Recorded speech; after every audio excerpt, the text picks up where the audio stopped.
Bill Plante spoke earlier with British humorist Chris Morris, who's making his directorial debut with the film Four Lions. As you'll see, Morris searches for humor in a pretty controversial subject. Take a look.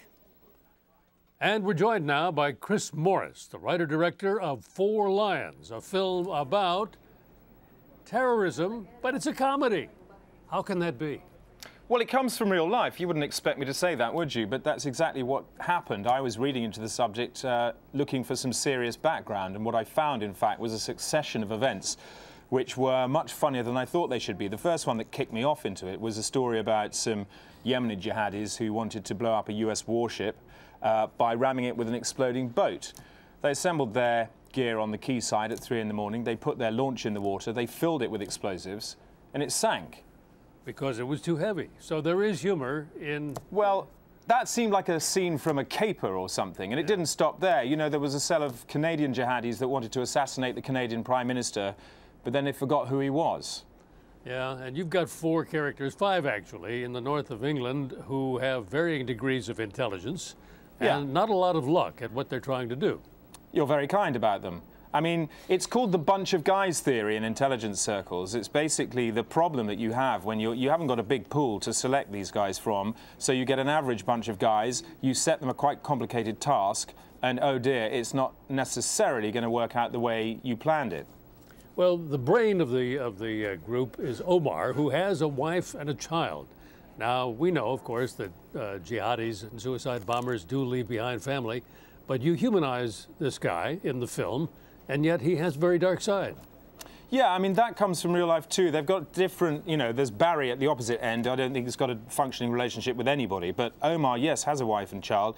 And that comes again from what you see in real life. You see occasionally that wives or sisters are involved in fostering the ideology. There was a case in a Dutch court recently where there's some jihadis in the dock who were trying to get themselves off the hook. So they were recanting from their extreme ideology, and one of their wives shouted out from the dock, "I divorce you, I divorce you, I divorce you."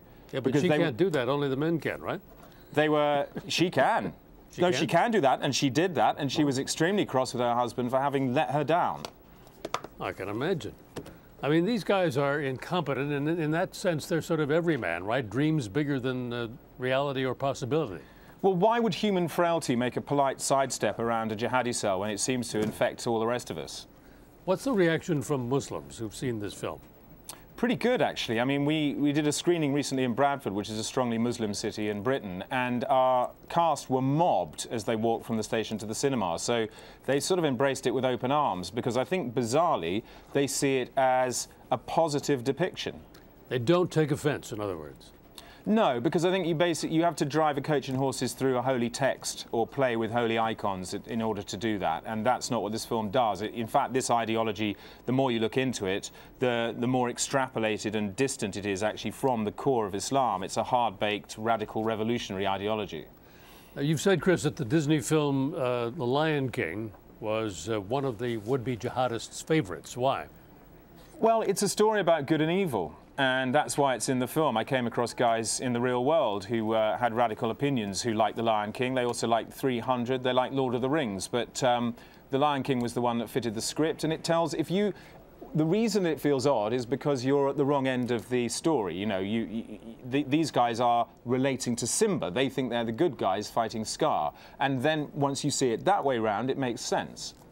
Well, how do you compare it to other films which are sort of over-the-top satire, like Dr. Strangelove or The Life of Brian? I wouldn't dare. I love both those films, and I wouldn't dare put my tin of film in the same vault as theirs. I mean, you know, I think they're up there to be admired, and you know, I'm not in the business of comparing my film certainly to greats like that. But I'm glad you did. Well, satire is something that I don't think we get enough of, and I think the audience will agree. This film opened already, I think, November 5th, right? That's right, and it's running for this week and next week, and we're hoping to build it up. But we're in 8 cities across the states, and so far, our previews and the scenes, you know, the screenings we've done so far, seems that some people said Americans couldn't take this. I think the opposite. I think they've absolutely gone for it. What did American audiences say? Did you talk to any of them? Yeah, and the most instructive... I mean, like New York.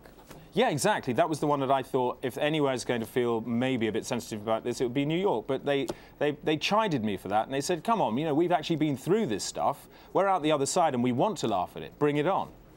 All right. Chris Morris, writer-director, Four Lions. Good to have you with us. Thanks. Thanks, Phil.